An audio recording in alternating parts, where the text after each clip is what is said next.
waxaan ahaa ganacsado isaga gudba magaalo kale ganacsi awgiis waxaana caadiyeystay inaan hal tuulo mar walba maro maalin maalmaha ka mid anigoo tuulada maraya oo hantideedii oo dhammi ii saaran tahay geelkaygii si lama filaan ah ayaa waxaa tuulada dhexdeeda igu istaajistay nin toog ah anigoo keligayga ah cidnana uma aysan jeedin seeftiisa ayuu qoorta iga saaray wuxuuna igu yidhi waan ku dilayaa xoolahaagana waan qaadanayaa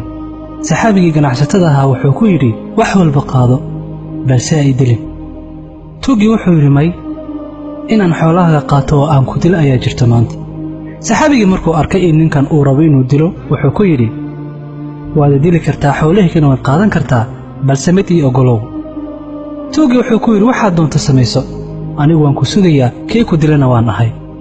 saxaabigii wuxuu codsaday in loo oggolaado 2 ragcadood 2 ragcadood buu gudagalay inuu tukado tii koowaad tii labaad sujuuda dhexdeedii Allah subxaanahu wa ta'ala ku baryay nabiga sallallahu alayhi wasallam wuxuu noo sheegay adoonka wuxuu rabbigiisa u dhow yahay xilliga uu sujuudsan yahay sida daraadid Allah ku weydiiso sujuuda dhexdeeda wax walba adoonto sujuud ayuu Allah subxaanahu wa ta'ala ku baryay duco aad u qurux badan buu ku duceystay ducada oo dhan ma sheegayo hadda balse in ka mid ah ayaan idin sheegaya ducadu waxay ka kooban tahay 3 qaybood ugu horeyntii wuxuu yidhi اللهم إني أسألك بنور وجهك الذي ملأت به أركان عرشك إلهي وحان نورك وجهك أتكبو حسيتي لك عرشك كوهو دي سنية مقعيدا لأونك سد أبو الله سبحانه وتعالى وحكوي دي سي وقدم بيتي وحويري يا مجيب المضطر إذا دعاه متك وحكا أجيبه وكان لباتيسن مركا أو قرقار ويديستو خلصني من هذا اللص إيجا قرقار توقن يا مغيث أغثني يا مغيث أغثني يا مغيث أغثني 3 jeer buu ku celceliyay midka dadka u gargaara oo ii gargaar inta uusan ducadiisii dhamaysan si lama filaan ah wuxuu maqlay faras soo ordayo dhinaciisa u soo ordaya faraska waxaa saaran qof dagaalyahan ah oo wajigu u xiran yahay tuugii wuxuu eegay ninkii faraska saarnaa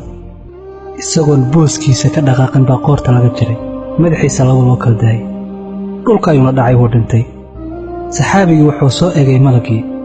hab ayuu si uu dhankaday wuxuu ku yidhi ilaahay ha ku barakeeye xageed ka soo jeeda oo xageed iga timid